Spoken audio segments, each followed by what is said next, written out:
ආයිබෝවන් 11 ශ්‍රේණියේ දරුවන් සියලු දෙනාට 11 ශ්‍රේණිය විද්‍යාව පෙළ පොතේ පළවෙනි කොටසේ 6 වෙනි පාඩම මානව දේහ ක්‍රියාවලි පාඩම. මේ පාඩමේ 4 වෙනි මාතෘකාව අධ්‍යයනයටයි මම අද සූදානම් වෙන්නේ. මානව දේහ ක්‍රියාවලි පාඩමේ 4 වෙනි මාතෘකාව මිනිසාගේ රුධිර සංසරණ ක්‍රියාවලිය. මේ මාතෘකාව යටතේ විෂය කරුණු අධ්‍යයනය සඳහා ඔබට මඟ පෙන්වීමක් කරන්නයි මම සූදානම් වෙන්නේ. මේ මාතෘකාවට අන්තර්ගත විෂය කරුණු ප්‍රමාණය වැඩි නිසා මේ කොටස් වශයෙන් ඉදිරිපත් කරන්නයි මම බලාපොරොත්තු වෙන්නේ.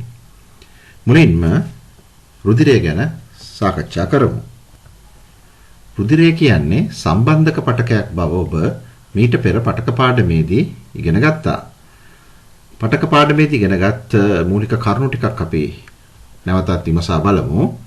සම්බන්ධක පටකයක මූලික ලක්ෂණය තමයි සෛල වර්ග කීපයකින් හා තන්තු වලින් සෑදී තිබීමත් ඒවා පූරකයක් තුල ගිලී පැවතීමත්. ඒ වගේම සම්බන්ධක පටක වලට උදාහරණ වෙන්නේ අස්ථි, කාට්ලේජ් සහ රුධිරය. රුධිරය අනිකුත් සම්බන්ධක පටක වලට වඩා වෙනස් විශේෂිත ලක්ෂණ තිබෙන සම්බන්ධක පටකයක්. රුධිරයේ තියෙන විශේෂිත ලක්ෂණ ලෙස අපට හඳුන්වා දෙන්න පුළුවන් රුධිරයේ පූරකය ද්‍රවමය තත්ත්වයේ පැවතීම. මේ නිසා අපි රුධිරය හඳුන්වනවා තරලමය සම්බන්ධක පටකයක් ලෙස. ඒ වගේම රුධිරයේ පූරකය රුධිර සෛල වලින් ශ්‍රාවය නොවීමත් විශේෂ ලක්ෂණයක්. රුධිරයේ පූරකය ලෙස සලකන්නේ රුධිර ප්ලාස්මය. ඒ අනුව අපට රුධිරය විශේෂිත සම්බන්ධක පටකයක් ලෙස හඳුන්වා දෙන්න පුළුවන්. සම්බන්ධක පටකයක මූලික කාර්යය වෙන්නේ පටක සහ අවයව අතර සම්බන්ධතාව පවත්වා ගැනීම. ඒ අනුව රුධිරයත් අවයව අතර සම්බන්ධතාව පවත්වා ගැනීමට වැදගත් වෙනවා. රුධිරයේ අවයව අතර සම්බන්ධතාව පවත්වා ගන්නේ අවයව අතර ද්‍රව්‍ය පරිවහනය කිරීමෙන්. මේ සියලු කරුණු එකතු කළා රුධිරය සඳහා හැඳින්වීමක් අපට ගොඩනගන්න පුළුවන්. ඒ අනුව රුධිරය යනු ද්‍රව්‍ය පරිවහනය සඳහා විශේෂණීය වූ තරලමය සම්බන්ධක පටකයයි. රුධිරය යනු ද්‍රව්‍ය පරිවහනය සඳහා විශේෂණීය වූ තරලමය සම්බන්ධක පටකයයි. මේදී පැහැදිලි වෙනවා රුධිරයේ ප්‍රධාන කාර්යය වෙන්නේ ද්‍රව්‍ය පරිවහනය. ඒ වගේම රුධිරය තරලමය සම්බන්ධක පටකයක් බව. ඊළඟට අපි රුධිරයේ සංයුතිය විමසා බලමු. රුධිරයේ සංයුතිය විමසා බැලීමේදී වැදගත් වන ක්‍රියාකාරකමක් මම මෙහිදී විස්තර කරනවා. මේ ක්‍රියාකාරකමේදී සිදු කරන්නේ රුධිරය පරීක්ෂා නලයකට දමලා මෙයට රුධිරයේ කැටි නොගැහෙන සංයෝග ඇතුළත් කරලා මෙම නලය මේ රූපයේ පෙනෙන ආකාරයට කේන්ද්‍රාපසරණය කරනවා. ඒ කියන්නේ මේ නලය වේගයෙන් කරකවනවා. කේන්ද්‍රාපසරණය කරනවා. කේන්ද්‍රාපසරණය කරලා ටික වේලාවක් එහි අඩංගු ද්‍රව්‍ය නිශ්චල වෙන්න තිබෙනවා. මේ නලය පසකින් තබනවා. ඊට පස්සේ අපට පැහැදිලිව පේනවා මේ සම්පූර්ණ රතු පාට තිබිච්ච රුධිරය ස්තර දෙකකට වෙන් වෙනවා. සම්පූර්ණයෙන් රතු පාට වෙලා තිබු රුධිරය ස්තර දෙකකට වෙන් වෙනවා. ඒ ඔබේ පෙළ පොතේ මේ ආකාරයට පෙන්වුම් කරනවා. මේ ස්තර දෙකෙන් ඉහළ තියෙන ස්තරය ලා කහ පාටටත් පහළින් තියෙන ස්තරය තද රතු පාටටත් දැක ගන්න පුළුවන්. මෙහිදී සිද්ධ වෙන්නේ බරින් වැඩි ඝන සංඝටක ඝන ද්‍රව්‍ය පතුලේ තැන්පත් වීම. මේ නිසා අපට රුධිරය ස්තර දෙකක් හඳුනා ගන්න පුළුවන්. ඉහළින් තියෙන ස්තරය ලා කහ පැහැති තරලමේ ස්තරය ඒ රුධිරයේ සංයුතියෙන් 55ක් පමණ වෙනවා. ඒ වගේම පහළින් තිබෙන තද රතු පැහැති ඝන කොටස ඒ රුධිරයේ සංයුතියෙන් 45ක් පමණ වෙනවා. මේ ලහ කහ පැහැති තරලමේ කොටස අපි හඳුන්වනවා රුධිර ප්ලාස්මය කියලා. රුධිර ප්ලාස්මය කියලා. ඒ වගේම තද රතු පැහැති ඝන කොටස හඳුන්වනවා දේහාණු කියලා. එහෙමනම් මේ ක්‍රියාකාරකමේදී පැහැදිලි වෙනවා රුධිරය ස්තර දෙකකට වෙන්වන බව. ද්‍රවමය ස්තරය නැත්නම් ද්‍රව ස්තරය රුධිර ප්ලාස්මය ලෙසත් ඝන ස්තරය දේහාණු ලෙසත් හඳුන්වන්න පුළුවන්. ඒ අනුව රුධිරයේ සංයුතිය සලකා බැලීමේදී අපට මුලින්ම රුධිරය කොටස් දෙකකට බෙදන්න පුළුවන්. ද්‍රව කොටස රුධිර ප්ලාස්මය ලෙසත් ඝන කොටස දේහාණු ලෙසත්. අපි තවදුරටත් රුධිරයේ සංයුතිය ඊළඟට විමසා බලමු. මෙම රූප සටහන ඇසුරින් රුධිරයේ සංයුතිය තවදුරටත් විමසා බලමු. මේ රූප සටහනින් දැක්වෙන්නේ රුධිර නාලයකින් පිටතට එන රුධිරය. මේ ඔබට දිස් වෙනවා කහ පැහැයට ද්‍රවමය කොටසක්. මේ තමයි රුධිරයේ පූරකය වන රුධිර ප්ලාස්මය. මේ අපි හඳුන්වන්නේ රුධිර ප්ලාස්මය කියලා. මේ තමයි රුධිරයේ ද්‍රවමය කොටස, තරලමය කොටස, කහ පැහැති කොටස. ඒ අපි රුධිර ප්ලාස්මය කියලා හඳුන්වනවා. ඒ වගේම රුධිරයේ ඔබට පේනවා රුධිර ප්ලාස්මයේ ගිලී පවතින දේහාණු, ඒ කියන්නේ ඝන කොටස. මේ දේහාණු වලට අයත් වෙනවා රුධිර සෛල සහ සෛල නොවන කුඩා දේහ. රුධිර සෛල වර්ග දෙකක් තිබෙනවා. එක් රුධිර සෛල වර්ගයක් තමයි රතු රුධිරාණු. මේ ඔබට පේන්නේ රතු පාටට රතු රුධිරාණු. මේවා red blood cells කියලා හඳුන්වනවා. ඒ වගේම තවත් රුධිර සෛල වර්ගයක් තිබෙනවා. මේ ඔබට දිස් වෙන්නේ ඒ රුධිර සෛල. මේවා අපි හඳුන්වන්නේ සුදු රුධිරාණු කියලා. white blood cells. එතකොට දේහාණු වලට අයත් වන රුධිර සෛල ලෙස අපට හඳුන්වන්න පුළුවන් රතු රුධිරාණු සහ සුදු රුධිරාණු. ඒ වගේම සෛල නොවන කුඩා දේහත් ඔබට මේ ආකාරයට දැක ගන්න පුළුවන්. මේ කොටස්, මේ කියන ඝන කොටස් අපි හඳුන්වන්නේ රුධිර පට්ටිකා කියලා. ප්ලේට්ලට්ස් කියලා කියන්නේ රුධිර පට්ටිකා. එහෙමනම් දේහාණු අපිට නැවත බෙදන්න පුළුවන් කොටස් දෙකකට රුධිර සෛල සහ රුධිර පට්ටිකා. රුධිර සෛල තියෙන වර්ග දෙකක්, රතු රුධිරාණු, සුදු රුධිරාණු. අපි දැන් රුධිරය බෙදෙන ආකාරය අධ්‍යයනය කරමු. රුධිරයේ මූලික වශයෙන් කොටස් දෙකකට බෙදන්න පුළුවන්. තරලමය කොටස රුධිර ප්ලාස්මය, ඝන කොටස දේහාණු. ඝන කොටස දේහාණු නැවත අපි බෙදනවා වර්ග දෙකකට, රුධිර සෛල සහ රුධිර පට්ටිකා. රුධිර පට්ටිකා අපි හඳුන්වන්නේ සෛල නොවන කුඩා දේහ කියලා. රුධිර සෛල අපි නැවත වර්ග දෙකකට බෙදනවා, රතු රුධිරාණු සහ සුදු රුධිරාණු කියලා. මේ සුදු රුධිරාණු නැවත බෙදීමක් කරනවා. ඒ බෙදීම කරන්නේ සුදු රුධිරාණු සෛලයේ සෛල ප්ලාස්මයේ තුල කණිකා තිබීම හෝ කණිකා නොතිබීම අනුව. සුදු රුධිරාණු සෛලයක සෛල ප්ලාස්මයේ කණිකා තිබෙන සුදු රුධිරාණු අපි හඳුන්වනවා කණිකාමය සුදු රුධිරාණු කියලා. සෛල ප්ලාස්මයේ කණිකා නැති සුදු රුධිරාණු අපි හඳුන්වනවා කණිකා රහිත සුදු රුධිරාණු කියලා. ඒ අනුව සුදු රුධිරාණු වර්ග දෙකක් තිබෙනවා. කණිකා තිබෙන සුදු රුධිරාණු, කණිකා සහිත සුදු රුධිරාණු, කණිකා නොමැති සුදු රුධිරාණු, කණිකා රහිත සුදු රුධිරාණු. කණිකා සහිත සුදු රුධිරාණු වර්ග තුනක් තිබෙනවා. ඒවා නම් කරනවා නියුට්‍රොෆිල, ඉයුසොනොෆිල සහ බේසොෆිල කියලා. නියුට්‍රොෆිල, ඉයුසොනොෆිල සහ බේසොෆිල. මේ කියන සුදු රුධිරාණු වර්ග තුනේම සෛල ප්ලාස්මයේ කණිකා දකින්න පුළුවන්. ඒ වගේම කණිකා රහිත සුදු රුධිරාණු තියෙන වර්ග දෙකක්. එකක් තමයි වසා සෛල, වසා සෛල ලිම්ෆොසයිට කියලා හඳුන්වනවා.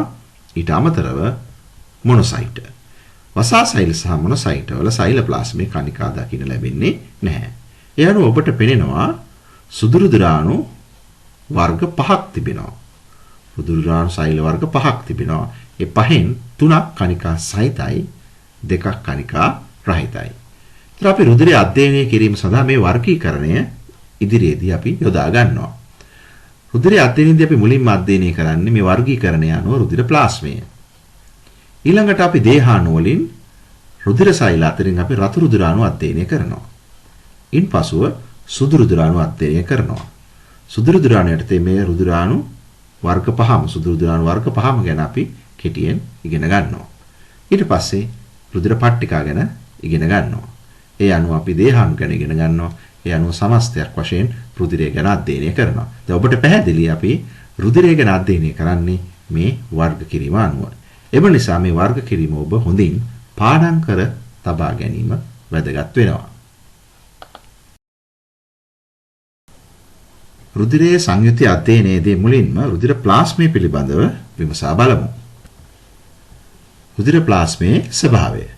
රුධිර ප්ලාස්මය තරලමය ස්වභාවයක් ගන්නා බව ඔබ මීට පෙර ඉගෙන ගත්තා. ඒ වගේම ලා කහ පැහැති බවත් ඔබ ඉගෙන ගත්තා. ඒ අනුව අපට රුධිර ප්ලාස්මේ ස්වභාවය හඳුන්වන්න පුළුවන්. ලා කහ පැහැතිය තරලමය ස්වභාවයක් ගන්න. ඊළඟට අපි බලමු රුධිර ප්ලාස්මේ සංයුතිය. මෙහිදී අපි විස්තර කරන්නේ රුධිර ප්ලාස්මේ අඩංගු සංඝටක. රුධිර ප්ලාස්මේ වැඩියෙන්ම අඩංගු ද්‍රව්‍ය තමයි ජලය. රුධිර ප්ලාස්මේ වැඩියෙන්ම අඩංගු ද්‍රව්‍ය තමයි ජලය. මිනිසා තමයි රුධිර ප්ලාස්මය තරලමය ස්වභාවයක් ගන්නෙ. රුධිර ප්ලාස්මේ සංයුතියෙන් 92%ක්ම පවතින ජලය. රුධිර ප්ලාස්මේ තියෙන අනිකුත් ප්‍රධාන සංඝටකය වෙන්නේ ප්ලාස්ම ප්‍රෝටීන. රුධිරයේ ප්ලාස්මේ අඩංගු විශේෂිත ප්‍රෝටීන හඳුන්වනවා ප්ලාස්ම ප්‍රෝටීන කියලා. ප්ලාස්ම ප්‍රෝටීන සඳහා උදාහරණ කිහිපයක් කිව්වොත් ඇල්බියුමින්, ග්ලොබියුලින් සහ ෆයිබ්‍රිනෝජන්. මේ ප්ලාස්ම ප්‍රෝටීන වල නම් ඔබ හොඳින් පාඩම් කරගන්න ඕන. මේ විභාගෙට එන්න පුළුවන්. ඒතර රුධිරයේ ප්ලාස්මේ සංයුතියේ 7%ක් ප්ලාස්ම ප්‍රෝටීන. යනු ඔබට පේනවා රුධිර ප්ලාස්මේ සංයුතියෙන් 99%ක්ම තිබෙන්නේ මේ සංඝටක දෙක. ඒ කියන්නේ වැඩියෙන්ම තියෙන සංඝටක දෙක. එතකොට අනිකුත් සංඝටක සියල්ලම ගත්තත් තිබෙන්නේ 100%යි. එමනම් බලමු මෙම සංඝටක හැරුණාම මොනවද රුධිර ප්ලාස්මේ තිබෙන අනිකුත් සංඝටක කියලා. අනිකුත් සංඝටක යටතේ අපට විස්තර කරන්න පුළුවන් පෝෂක. ඔබ දන්නවා ආහාර ජීර්ණයේ අවසානයේදී ජීර්ණඵල රුධිරයට අවශෝෂණය කරනවා. ඒක සිදුවන්නේ ශුද්ධාන්ත්‍රයේදී. මේ ජීර්ණඵල සඳහා උදාහරණ තමයි කාබෝහයිඩ්‍රේට් සෑදෙනවා මොනොසැකරයිඩ්, ප්‍රෝටීන ජීර්ණයෙන් සෑදෙනවා ඇමයිනෝ ආම්ල, ලිපිඩ ජීර්ණයෙන් සෑදෙනවා මේද ආම්ල ග්ලිසරෝල්. මේ ජීර්ණඵල තමයි පෝෂක කියලා හඳුන්වන්නේ. එවනම් පෝෂක සඳහා උදාහරණ ලෙස මොනොසැකරයිඩ්, ඇමයිනෝ ආම්ල, මේද ආම්ල, ග්ලිසරෝල් සහ විටමින් හඳුන්වා දෙන්න පුළුවන්. මේ පෝෂක පරිවහනය සිද්ධ වෙන්නේ රුධිරයේ රුධිර ප්ලාස්ම කොටසින්. ඒ නිසා රුධිර ප්ලාස්මේ සංඝටකයක් ලෙස මේ පෝෂකත් රුධිර ප්ලාස්මේ අඩංගු වෙනවා. රුධිර ප්ලාස්මේ අඩංගු තවත් සංඝටකයක් විදිහට අයන වර්ග හඳුන්වා දෙන්න පුළුවන්. රුධිර ප්ලාස්මේ අඩංගු අයන සඳහා උදාහරණ වෙන්නේ පොටෑසියම් අයන, සෝඩියම් අයන, මැග්නීසියම් අයන, කැල්සියම් අයන, ක්ලෝරයිඩ් අයන, ෆොස්ෆේට් අයන, සල්ෆේට් අයන සහ බයිකාබොනේට් අයන. මෙවැනි අයන වර්ග පරිවහණය වෙන්නේ රුධිරයේ රුධිර ප්ලාස්මයෙන්. ඒ නිසා රුධිර ප්ලාස්මේ සංඝටකයක් විදිහට අයන වර්ග හඳුන්වා දෙන්න පුළුවන්. ඊළඟට අපි බලමු රුධිර ප්ලාස්මේ දින තවත් සංඝටකයක් මොනවද කියලා. ඒ තමයි නයිට්‍රජන් අපද්‍රව්‍ය. ඔබ දන්නවා අපේ ශරීරයේ නයිට්‍රජන් අඩංගු බහිස්රාවී ද්‍රව්‍ය ලෙස යූරියා, යුරික් අම්ලය සහ ක්‍රියටිනයින් සෑදෙනවා. මේ සෑදෙන නයිට්‍රජනීය බහිස්රාවී ද්‍රව්‍ය ඒවා නිපදවන අවයවවල ඉඳලා ශරීරයෙන් බැහැර කරන බහිස්රාවී අවයව දක්වා මේවා පරිවහනය කරන්නේ රුධිරයෙන්. මේවා පරිවහනය කිරීම සඳහා රුධිරයේ ප්ලාස්ම කොටස වැදගත් වෙනවා. ඒ නිසා මේ නයිට්‍රජනීය බහිස්රාවී ද්‍රව්‍ය අඩංගු වෙන්නේ රුධිරයේ ප්ලාස්මේ. රුධිරයේ ප්ලාස්මේ සංඝටකයක් ලෙස නයිට්‍රජනීය අපද්‍රව්‍යත් හඳුන්වා දෙන්න පුළුවන්. ඒ වගේම වායු වර්ග. රුධිර ප්ලාස්මේ තියෙන තවත් සංඝටකයක් විදිහට වායු වර්ග හඳුන්වා දෙන්න පුළුවන්. උදාහරණ ලෙස ඔක්සිජන්, කාබන් ඩයොක්සයිඩ් සහ නයිට්‍රජන්. මේ කියන වායු රුධිර ප්ලාස්මේ සංඝටකයක් විදිහට රුධිර ප්ලාස්මේ අඩංගු වෙනවා. ඊට අමතරව හෝමෝන. අපගේ සමායෝජන කාර්යයේදී වැදගත් වන රසායනික ද්‍රව්‍යයක් විදිහට හෝමෝන හඳුන්වා දෙන්න පුළුවන්. මේ සම්බන්ධව මිනිසාගේ සමායෝජන හා සමස්ථಿತಿ ක්‍රියාවලි පාඩමේදී වැඩිදුරටත් ඉගෙන ගන්නවා. මේ හෝමෝන පරිවහනය සඳහා වැදගත් වෙන්නේ රුධිරයේ රුධිර ප්ලාස්මේ කියන කොටස. ඒ නිසා රුධිර ප්ලාස්මේ හෝමෝන අඩංගු වෙනවා. එමනම් හෝමෝනත් රුධිර ප්ලාස්මේ සංඝටකයක් ලෙස හඳුන්වා දෙන්න පුළුවන්. ඒ වගේම ප්‍රතිදේහ සහ ප්‍රතිදේහ ජනක. ශරීරයට ඇතුළු වෙන රෝගකාරකයන් විනාශ කිරීම සඳහා මේවා වැදගත් වෙනවා. එම නිසා මේ ප්‍රතිදේහ සහ ප්‍රතිදේහ ජනක රුධිර ප්ලාස්මේ අඩංගු සංඝටක වෙනවා.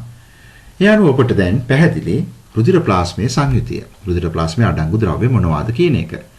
අපි නැවතත් මතක් කළොත් රුධිර ප්ලාස්මේ අඩංගු ද්‍රව්‍ය වශයෙන් ප්‍රධාන වශයෙන් ජලයේ 92%ක් පවතිනවා. ප්ලාස්ම ප්‍රෝටීන 7%ක් පවතිනවා. ඇල්බියුමින්, ග්ලොබියුලින් සහ ෆයිබ්‍රිනෝජන් කියලා. ඒ වගේම පෝෂක පවතිනවා මොනොසැකරයිඩ්, ඇමයිනෝ ආම්ල, මේද ආම්ල, ග්ලිසරෝල් සහ විටමින් කියලා. ඒ වගේම අයන වර්ග, නයිට්‍රජනීය අපද්‍රව්‍ය, යූරියා, යුරික් අම්ලය, ක්‍රියේටිනයින්, ඒ වගේම වායු වර්ග, ඔක්සිජන්, කාබන් ඩයොක්සයිඩ්, නයිට්‍රජන්, හෝමෝන, ප්‍රතිදේහ සහ ප්‍රතිදේහ ජනක. මේ තමයි රුධිර ප්ලාස්මයේ සංයුතිය.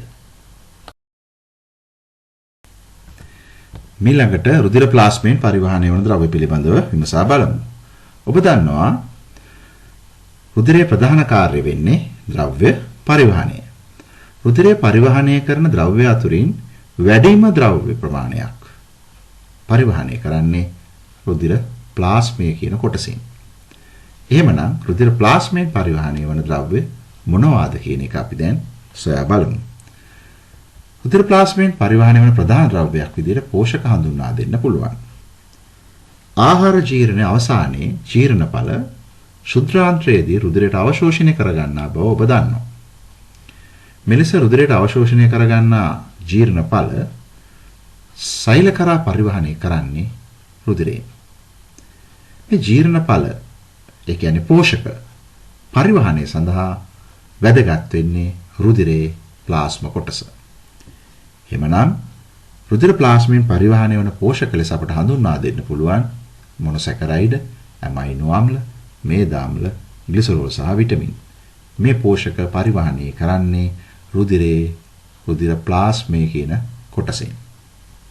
ඊළඟට රුධිර ප්ලාස්මයෙන් පරිවහණය වන තවත් ද්‍රව්‍යයක් මොනවද කියලා බලමු. ඒ තමයි අයන වර්ග. රුධිර ප්ලාස්මයේ අඩංගු අයන වර්ග පිළිබඳව මීට පෙර සඳහන් කළා. මේ අයන වර්ග රුධිර ප්ලාස්මයෙන් පරිවහණය වන අයන වර්ග ලෙස හඳුන්වා දෙන්න පුළුවන්. උදාහරණ කිහිපයක් කිව්වොත් සෝඩියම් අයන, පොටෑසියම් අයන, මැග්නීසියම් අයන සහ කැල්සියම් අයන. මේ අයන වලට අමතරව අනෙකුත් අයන මීට පෙර අපි විස්තර කළා. හොඳයි. අපි ළඟට බලමු රුධිර ප්ලාස්මයෙන් පරිවහණය වන තවත් ද්‍රව්‍යයක් මොනවද කියලා. ඒ තමයි වායු වර්ග.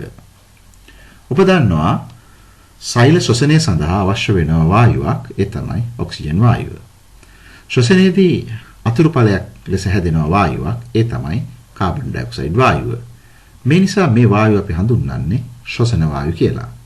මේ ශ්වසන වායු සහ පරිවහණය සඳහා රුධිරය වැදගත් වෙනවා. ශ්වසන වායු අතුරින් ඔක්සිජන් පරිවහණය සඳහා වැදගත් වෙන්නේ රතු රුධිරාණු. ඔක්සිජන් පරිවහණය සිදුවන්නේ පෙනහළු වල සිට සෛල කරා. ඒ සඳහා වැදගත් වෙන්නේ රුධිරයේ රුධිර සෛල වර්ගයක් වන රතු රුධිරාණු.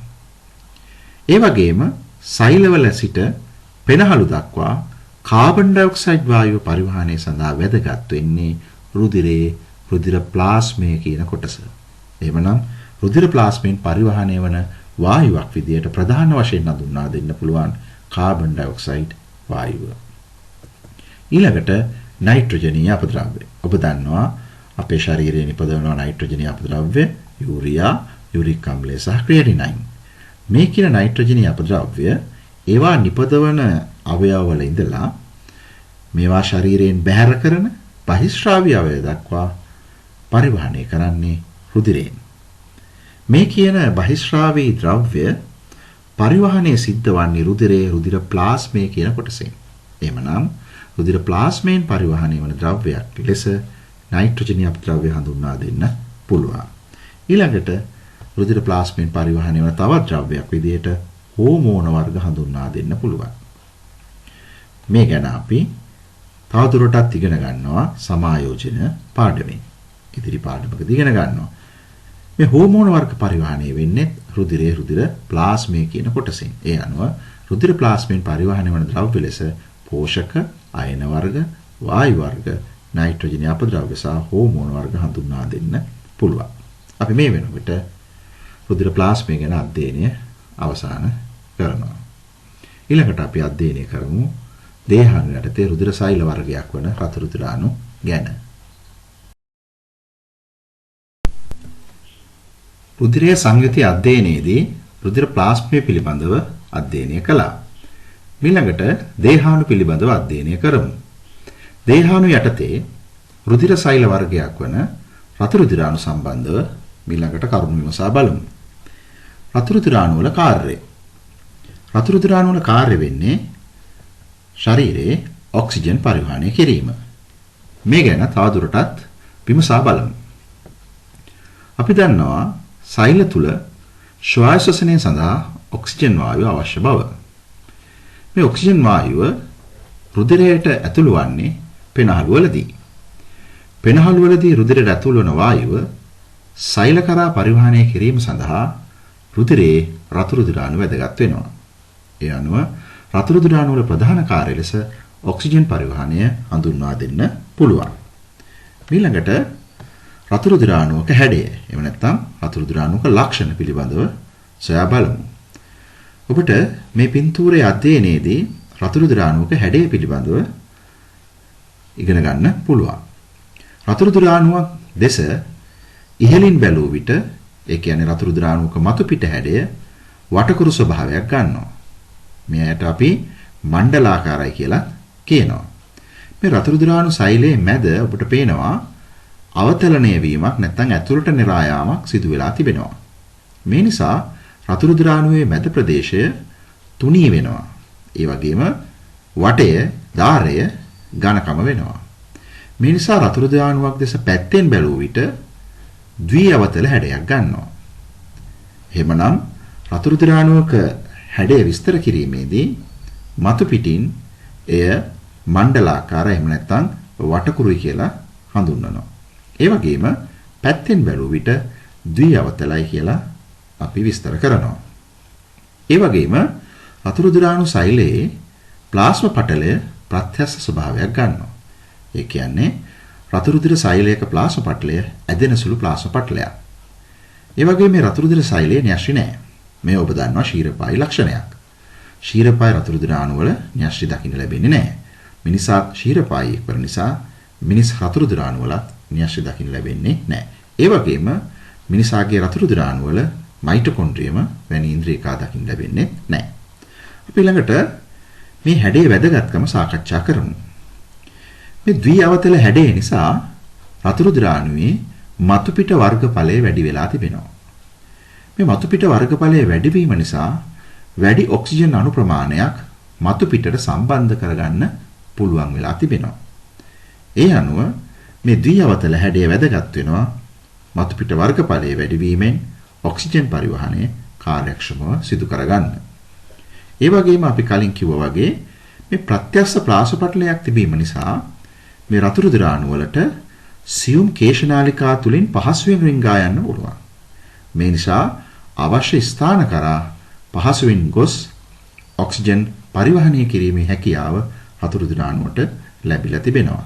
මේ කියන ලක්ෂණ නිසා සමස්තයක් විතර ගත්තොත් රතු රුධිරාණුවක ඔක්සිජන් පරිවහනය ඉතා හොඳින් කාර්යක්ෂමව සිදු වෙනවා. රතු රුධිරාණු නිපදවන ස්ථානය. මේ රතු රුධිරාණු අපේ ශරීරයේ නිපදවන්නේ රතු ඇටමිදුළු තුල. මේ රතු ඇටමිදුළු පිහිටා තිබෙන්නේ අස්ථි තුල. මේ ඔබට පෙනෙන රූපයේ දැක්වෙන්නේ අස්ථියක්. මේ අස්ථි තුල පිහිටනවා ඇටමිදුළු. මේ ඇටමිදුළු අපි හඳුන්වනවා රතු ඇටමිදුළු කියලා. red bone marrow. මෙන්න මේ රතු ඇටමිදුළු තුල තමයි රුධිර සෛල සහ පට්ටිකා නිපදවීම සිදුවන්නේ. මේ තියෙන්නේ රතු රුධිරාණු, මේ තියෙන්නේ සුදු රුධිරාණු, මේ තියෙන්නේ රුධිර පට්ටිකා. මේ කියන ඇටමිදුළු තුල පිහිටා තිබෙන විශේෂ සෛල වර්ගයකින් තමයි මේ කියන රුධිර සෛල සහ පට්ටිකා නිපදවීම සිදුවන්නේ. ඒ අනුව අපට රතු රුධිරාණු නිපදවන ස්ථානය ලෙස හඳුන්වන්න පුළුවන් අස්ථි තුල පිහිටන රතු ඇටමිදුළු. ඒ වගේම මෙලෙස නිපදවන රතු රුධිරාණුක ආයු කාලය දින 120ක් පමණ වෙනවා.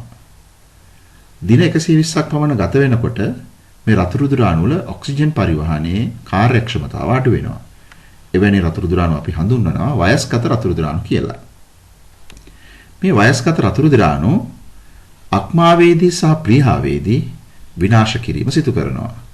මේ ඔබ දකින්නේ ආහාර ජීර්ණ පද්ධතියට සම්බන්ධ අවයවයක්. මේ අක්මාව කියලා හඳුන්වනවා. මේ ගැන ඔබ ආහාර ජීර්ණ පද්ධතිය පාඩමේදී ඉගෙන ගන්න ඇති. ඒ වගේම මේ ඔබට පේනවා මේ අවයවයට අපි කියන්නේ ප්ලීහාව. අක්මාව සහ ආමාශය ආශ්‍රිතව තියෙන මේ අවයවය අපි කියනවා ප්ලීහාව කියලා. රතු රුධිරාණු වයස්ගත රතු රුධිරාණු අක්මාවේදී සහ ප්ලීහාවේදී විනාශ කරනවා. ඒ විනාශ කරලා රතු රුධිරාණු වල ශරීරයට අවශ්‍ය සංඝටක තියෙනවා නම් නැවත රුධිරයට උරා ගැනීමක් අවශෝෂණය කිරීමක් සිදු වෙනවා. මෙහිදී ඔබ දන්නවා බහිස්රාවී ද්‍රව්‍යයක් නිපද වෙනවා. ඒ තමයි පිත්ත වර්ණකය. මේ නිපද වෙන බහිස්රාවී ද්‍රව්‍ය පිත්තුෂය සමග එකතු කරලා මල සමග ශරීරයෙන් බැහැර කරන බව ඔබ ආහාර ජීර්ණ පද්ධතිය පාඩමේදී ඉගෙන ගත්තා. එහෙමනම් රතු රුධිරාණු විනාශ වෙන ස්ථාන ලෙස අක්මාව සහ ප්ලියාව හඳුන්වන්න පුළුවන්. මේ රතු රුධිරාණු තුල ඔක්සිජන් පරිවහනය සඳහා වැදගත් වෙන වර්ණකයක් තිබෙනවා. මේ අපි කියන්නේ ශ්වසන වර්ණකය කියලා. මේ ශ්වසන වර්ණකය හඳුන්වනවා හිමෝග්ලොබින් කියලා. මෙය ප්‍රෝටීනයක් බව ඔබ මීට පෙර ඉගෙන ගන්න ඇති. එහෙමනම් රතු රුධිරාණු ඔක්සිජන් පරිවහනය සිදු කරන්නේ එය තුල තියෙන ශ්වසන වර්ණකය වන හිමෝග්ලොබින් ආධාරයෙන්. මීළඟට රතු රුධිරාණු වල අඩංගු ශ්වසන වර්ණකය වන හිමෝග්ලොබින් සෑදී ඇති ආකාරය විමසා බලමු. හිමෝග්ලොබින් සෑදී තිබෙන කොටස් දෙකකින්. එක කොටසක් තමයි යකඩ අඩංගු වර්ණ කොටස. මෙය හඳුන්වන හෙමටින් කියලා. අනෙක් කොටස තමයි ප්‍රෝටීන කොටස. මෙය හඳුන්වනවා ග්ලොබින් කියලා. ඒ අනුව හිමෝග්ලොබින් සෑදී තිබෙන්නේ හෙමටින් කියන යකඩ අඩංගු වර්ණ කොටසකින් සහ ග්ලොබින් කියන ප්‍රෝටීන කොටසකින්. මේ තවදුරටත් අධ්‍යයනයේදී ඔබට පැහැදිලි වෙනවා හිමෝග්ලොබින් කියන සංයෝගය සාදන්න යකඩ කියන ඛනිජය අවශ්‍ය බව. යකඩ ඛනිජය ශරීරයේ වුණු විට මේ වර්ණ කොටස හිමටින් සෑදීම අඩාල වෙනවා. හිමටින් සෑදීම අඩාල වුවොත් හිමෝග්ලොබින් සෑදීන ප්‍රමාණය අඩු වෙනවා. මේ සිදුවන්නේ ශරීරයේ ඔක්සිජන් පරිවහනය හොඳින් සිදු නොවීම. මේ తত্ত্বය රක්තහීනතාව කියලා අපි හඳුන්වනවා. එහෙමනම් යකඩ ඌණ වීමෙන් රක්තහීනතාව කියන රෝගී තත්ත්වය ඇති වෙන්න පුළුවන් බව ඔබට දැන් පැහැදිලි වෙනවා. අපි ළඟට බලමු කොහොමද හිමෝග්ලොබින් වලින් ඔක්සිජන් පරිවහනය කරන්න කියලා. එහෙමනම් හිමෝග්ලොබින් වැදගත් වෙනවා ශරීරයේ ඔක්සිජන් පරිවහනයට. මේ ඔක්සිජන් පරිවහනය සිදු කරන්නේ හිමෝග්ලොබින් ඔක්සි හිමෝග්ලොබින් කියන සංයෝගය ලෙස. මේදී සිදුවන්නේ කුමක්ද? හිමෝග්ලොබින් පෙනහළු ආසන්නයේදී ඔක්සිජන් සමග එකතු වෙලා සාදනව සංයෝගයක්. අපි මේ සංයෝගය හඳුන්වනවා ඔක්සි හිමෝග්ලොබින් කියලා. මේ ඔක්සි හිමෝග්ලොබින් කියන සංයෝගය සෑදෙන්නේ ඔක්සිජන් සාන්ද්‍රණය වැඩි ස්ථානවල. අපි දන්නවා පෙනහළු ආසන්නයේ ඔක්සිජන් සාන්ද්‍රණය වැඩි. මේ ඔක්සිජන් සාන්ද්‍රණය වැඩි ස්ථානයේදී හිමෝග්ලොබින් ඔක්සිජන් සමග එකතු වෙලා සාදන ඔක්සි හිමෝග්ලොබින් අස්ථායි සංයෝගයක්. මේ සාදන ඔක්සි හිමෝග්ලොබින් රතු රුධිරාණුව තුළ රුධිරය ඔස්සේ සෛල කරා පරිවහනය වෙනවා. සෛල ආසන්නයේදී ඔක්සි හිමෝග්ලොබින් නැවත බිඳ හෙලීමක් වෙන්වීමක් සිදු වෙනවා. ඒ වෙන්නේ ඔක්සිජන් සාන්ද්‍රණය අඩු ස්ථානවලදී. ඔක්සිජන් සාන්ද්‍රණය අඩු සෛල ආසන්නයේදී ඔක්සි හිමෝග්ලොබින් වෙන් වෙලා නැවත ඔක්සිජන් සහ හිමෝග්ලොබින් ඇති වෙනවා. මේ ඇති වෙන ඔක්සිජන් සෛල වලට ලැබෙනවා. ඒ වගේම හිමෝග්ලොබින් රතු රුධිරාණුව තුළම පවතිනවා. එහෙමනම් ඔබට දැන් පැහැදිලි කොහොමද රතු රුධිරාණුවකින් ඔක්සිජන් පරිවහනය වෙන්නේ කියලා. රතු රුධිරාණුව තුළ හිමෝග්ලොබින් අඩංගු වෙනවා. මේ හිමෝග්ලොබින් පෙනහළු ආසන්නයේදී ඔක්සිජන් සමග එකතු වෙලා ඔක්සි හිමෝග්ලොබින් කියන සංයෝගය සාදනවා. මේ ඔක්සි හිමෝග්ලොබින් ලෙස තමයි රුධිරයේ ඔස්සේ ඔක්සිජන් පරිවහනය වෙන්නේ. මේ රතු රුධිරාණුවේ තියෙන ඔක්සි හිමෝග්ලොබින් සෛල ආසන්නයේදී නැවත වෙන්වීමක් වෙනවා. ඒ කියන්නේ ඔක්සිජන් සාන්ද්‍රණය අඩු ස්ථානවලදී. ඒ වෙන් වුණාම ලැබෙන ඔක්සිජන් සෛල වලට ලැබෙනවා. හිමෝග්ලොබින් නැවත රතු රුධිරාණුව තුළම පවතිනවා. මේ හිමෝග්ලොබින් සහිත රතු රුධිරාණු නැවත පෙනහළු වලට ඇවිල්ලා මේ ක්‍රියාවලිය දිගටම සිදු වෙනවා. මේ ආකාරයට තමයි රතු රුධිරාණුවක් හිමෝග්ලොබින් මගින් ඔක්සිජන් පරිවහනය කරන්නේ. රුධිර සෛල යටතේ රතු රුධිරාණු අධ්‍යයනය කළා. අපි දැන් සුදු රුධිරාණු පිළිබඳව අධ්‍යයනය කරමු. සුදු රුධිරාණු වල කාර්ය වෙන්නේ මොකද්ද? සුදු රුධිරාණු වල කාර්යය තමයි ශරීරයට ඇතුළු වන රෝගකාරක බැක්ටීරියා වැනි විෂ බීජ විනාශ කරලා අපේ ශරීරය ලෙඩ රෝග වලින් ආරක්ෂා කිරීම. එhmenan ශරීරයේ ආරක්ෂක කෘත්‍ය ඉටු කරන්නේ රුධිරයේ අඩංගු සුදු රුධිරාණු මගින්. කොහොමද මේ සුදු රුධිරාණු මේ කියන රෝගකාරකින් විනාශ කරන්නේ? සුදු රුධිරාණු රෝගකාරකින් විනාශ කරන ක්‍රම දෙකක් තිබෙනවා. එකක් තමයි භක්ෂණයෙන්. මේදී අදහස් වෙන්නේ සුදු රුධිරාණුවක් මේ කියන රෝගකාරකයන් සෛලය තුල අරගෙන ඒවා විනාශ කිරීම. මේ අපි හඳුන්වන්නේ භක්ෂණය කියලා. අනිත් ක්‍රමය තමයි ප්‍රතිදේහ නිපදවීම මගින්. මෙහිදී සිදුවන්නේ රෝගකාරකයන්ට විෂ සහිත රසායනික ද්‍රව්‍ය නිපදවීම මගින් එම රෝගකාරකයන් විනාශ කිරීම. මෙය ප්‍රතිදේහ නිපදවීම කියලා අපි හඳුන්වනවා. ඒ අනුව සුදුරු දිරාණු රෝගකාරකයන් විනාශ කරන ක්‍රම දෙකක් තිබෙනවා. එකක් තමයි ඒවා භක්ෂණය කිරීමෙන්, අනිත් ක්‍රමය තමයි එම රෝගකාරීන්ට විෂ සහිත රසායනික සංයෝග ප්‍රතිදේහ නිපදවීම මගින්. අපි දැන් බලමු සුදුරු දිරාණුවක සෛලයක හැඩය. රුධිර දිරාණු සෛලයක් රතු රුධිරාණු වලට වඩා ප්‍රමාණයෙන් විශාලයි. ඒ වගේම මේ සුදුරු දිරාණු සෛලයක් ප්‍රත්‍යක්ෂ ස්වභාවයක් ගන්නවා. වර්ණයක් නැහැ. මේ අදහස් වෙන්නේ රතු රුධිරාණු තුල හිමෝග්ලොබින් නැමැති රතු පැහැති වර්ණකයේ තිබුණට සුදුරු දිරාණු වල එවැනි වර්ණකයක් අඩංගු වෙන්නේ නැහැ. ඒ නිසා සුදුරු දිරාණු වර්ණයක් නොමැති අවර්ණ සෛල වෙනවා. ඒ වගේම සුදුරු දිරාණු ගෝලාකාර හැඩයක් ගන්නවා. සුදුරු දිරාණු බොහෝ දුරට ගෝලාකාර හැඩයක් ගන්නවා. අනිත් එක තමයි සුදුරු දිරාණු තුල පැහැදිලිව හඳුනා ගන්න පුළුවන් න්‍යෂ්ටියක් තිබෙනවා. මේ න්‍යෂ්ටිය ඇතම් සුදුරු දිරාණු වල කොටස් වලට බෙදලා, කියන්නේ කණ්ඩිකා වලට බෙදිලා. ඒ නිසා ඇතම් සුදුරු දිරාණු න්‍යෂ්ටිය කණ්ඩිකා වලට බෙදුණු න්‍යෂ්ටියක්. ඒ වගේම සුදුරු දිරාණු වල සෛලප්ලාස්මයේ ඇතම් ඒවායේ කණිකා දකින්න පුළුවන්. කණිකා කියලා අදහස් කරන්නේ එන්සයිම පිරුණු ඉතා කුඩා මලු වැනි ව්‍යුහ. කණිකා තිබෙන සුදුරු දිරාණු කණිකා සහිත සුදුරු දිරාණු ලෙසත්, කණිකා නොමැති සුදුරු දිරාණු කණිකා රහිත සුදුරු දිරාණු ලෙස හඳුන්වනවා. මේ සුදුරු දිරාණු වල ආයු කාලය දින කිහිපයකට සීමා වෙනවා.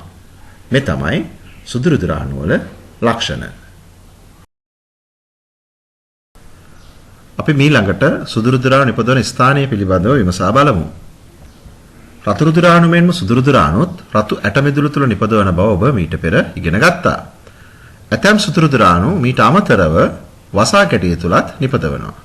මේ වසා කැටිත කියලා කියන්නේ වසා පද්ධතිය හා සම්බන්ධ ව්‍යුහයන්. මේ ඔබට පෙන්නේ වසා කැටිත්තක්.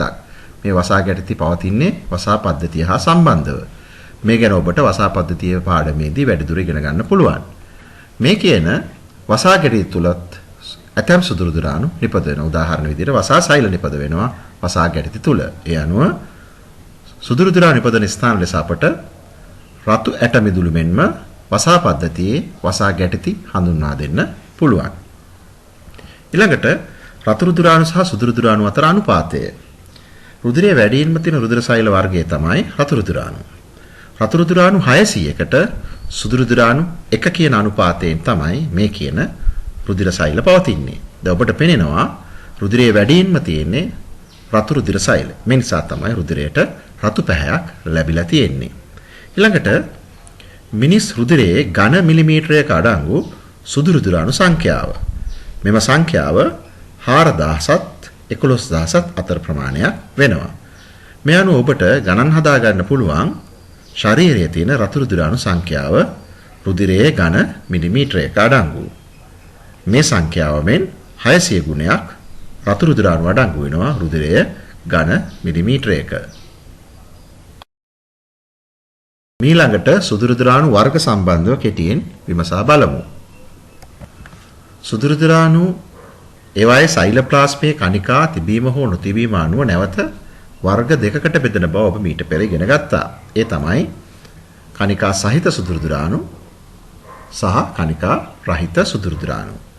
කණිකා සහිත සුදු රුධිරාණු නැවත වර්ග තුනකට බෙදෙනවා. ඒ තමයි නියුට්‍රොෆිල, ඉවුසිනොෆිල සහ බේසොෆිල.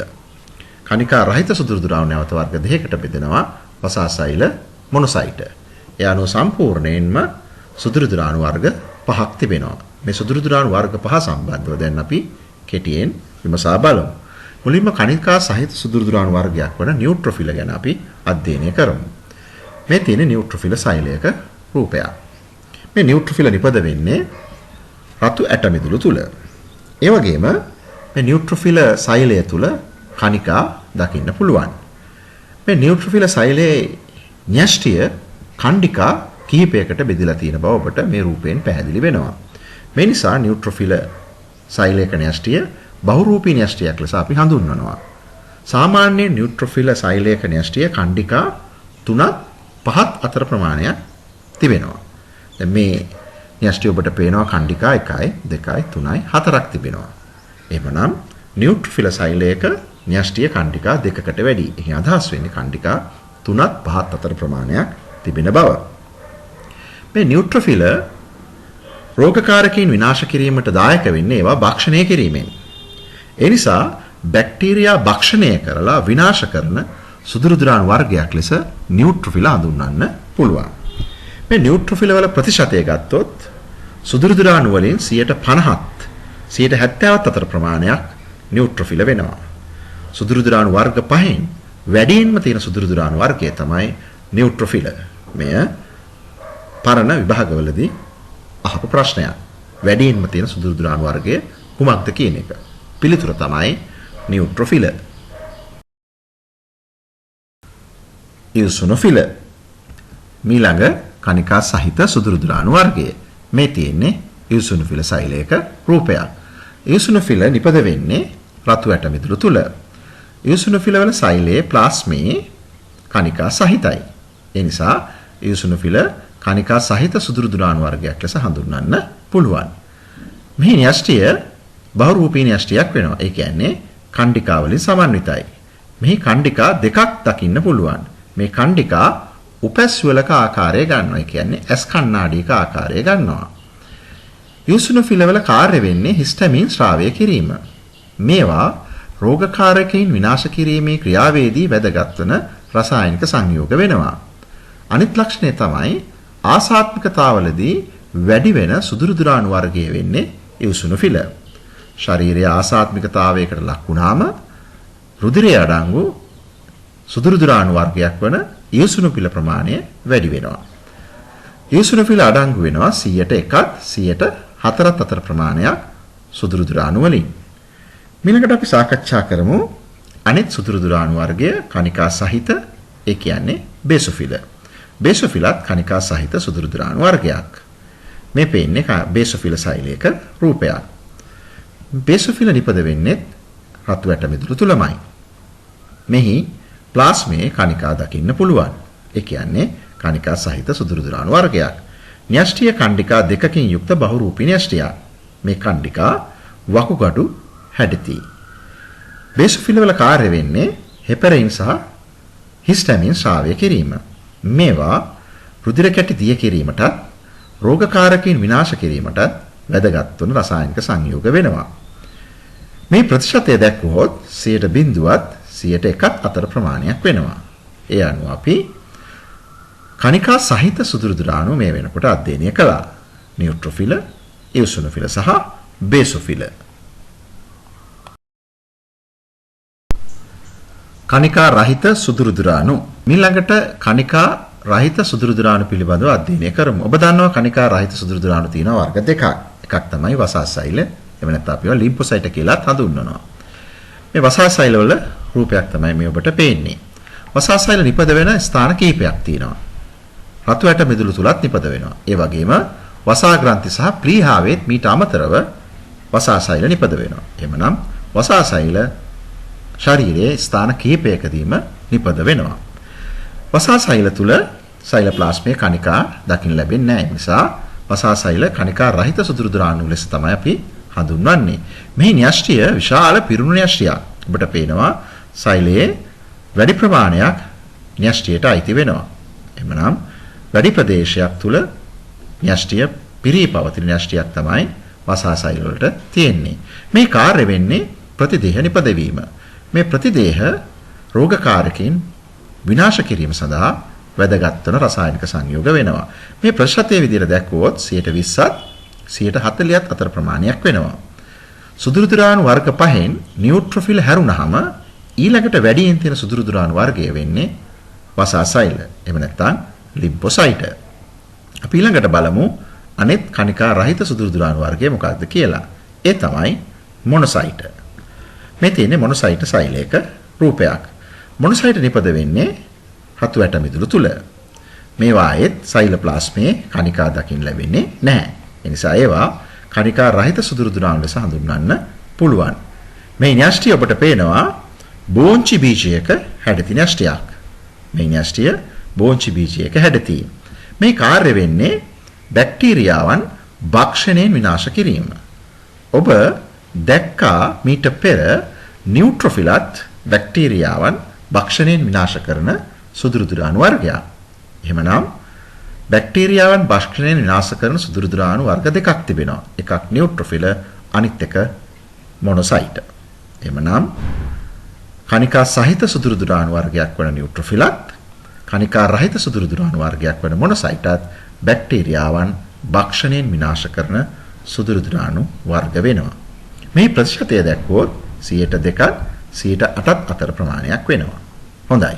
අපි මේ වෙනකොට කණිකා සහිත සහ කණිකා රහිත සුදුරුදුරාණු වර්ග සියල්ලම අධ්‍යයනය කරලා අවසానයි. රුධිරයේ සංයුති අධ්‍යයනයේදී අවසාන වශයෙන් රුධිර පට්ටිකා පිළිබඳව විමසා බලමු. රුධිරයේ වර්ග කිරීමේදී දේහාණු රුධිර සෛල සහ රුධිර පට්ටිකා ලෙස කොටස් දෙකකට බෙදා වෙන් කර බව ඔබ දන්නවා. එෙහිදී අපි රුධිර පට්ටිකා සාකච්ඡා කළේ සෛල නොවන කුඩා දේහ ලෙස. ඒ අනුව රුධිර පට්ටිකා කියලා කියන්නේ සෛල නොවන දේහාණු වර්ගයක්. අපි ඊළඟට බලමු රුධිර පට්ටිකා වල කාර්යය. රුධිර පට්ටිකා වැදගත් වෙන්නේ රුධිරයේ කැටි ගැසීම සඳහා. මේ රුධිරයේ කැටි ගැසීමේ ක්‍රියාවලිය සිදුවන ආකාරය සරලව විමසා බලමු. මේ තියෙන්නේ රුධිරයේ කැටි ගැසීම පෙන්වුම් කරන රූප සටහනක්. ඔබට පේනවා මේ රුධිර නාලයට හානි වෙලා රුධිරය පිටතට ගැලෙනවා. මෙවැනි අවස්ථාවක රුධිර පට්ටිකා වලින් නිදහස් වෙනවා ද්‍රව්‍යයක් අපි ඒ ද්‍රව්‍ය හඳුන්වන්නේ ත්‍රොම්බෝප්ලාස්ටින් කියලා. මේ ත්‍රොම්බෝප්ලාස්ටින් කරන්නේ රුධිරයේ කැටි ගැසීමේ ක්‍රියාවලිය ආරම්භ කරනවා. එහි අවසාන ප්‍රතිඵලයේ විදියට රුධිර කැටියක් නිර්මාණය වෙනවා. මේ රුධිර කැටිය රුධිර නාලයේ හානි වූ ස්ථානයේ අවහිර වෙනවා. මේ නිසා තවදුරටත් රුධිර නාලයෙන් පිටතට රුධිරය ගලා යාම වළකිනවා. එනම් මේ රුධිර කැටිය ඇතිවීම අධික රුධිර වහනය වළක්වා ගැනීමට හේතුවක් වෙනවා. දැන් ඔබට පැහැදිලි රුධිර පට්ටිකාවල කාර්යය. රුධිර පට්ටිකාවල කාර්යය උනේ රුධිර නාල හානියකදී රුධිරය පිටතට ගලා යාම වළක්වාලන්න රුධිර කැටියක් ඇති කිරීම.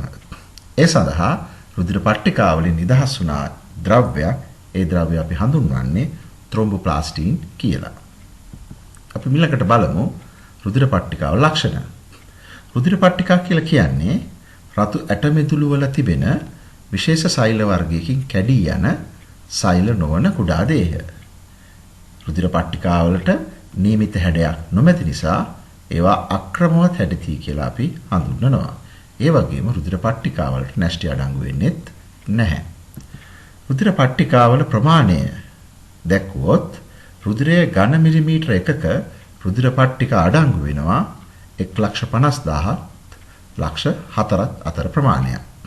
ඔබ දන්නවා ඩෙන්ගු වැනි වෛරස් රෝගයකදී මේ පට්ටිකා ප්‍රමාණය සීක්‍රයෙන් අඩු වෙනවා. අපි දැන් බලමු රුධිර පට්ටිකා නිපදවන ස්ථානය. රුධිර පට්ටිකා නිපදවන ස්ථානයේ ලෙස රතු ඇට මිදුළු හඳුන්වා දෙන්න පුළුවන්. ඊළඟට රුධිර පට්ටිකාවල ආයු කාලය පිළිබඳව සොයා බලමු. රුධිර පට්ටිකාවල ආයු කාලය දින 5ත් දින 7ක් දක්වා අතර කාලයක් වෙනවා.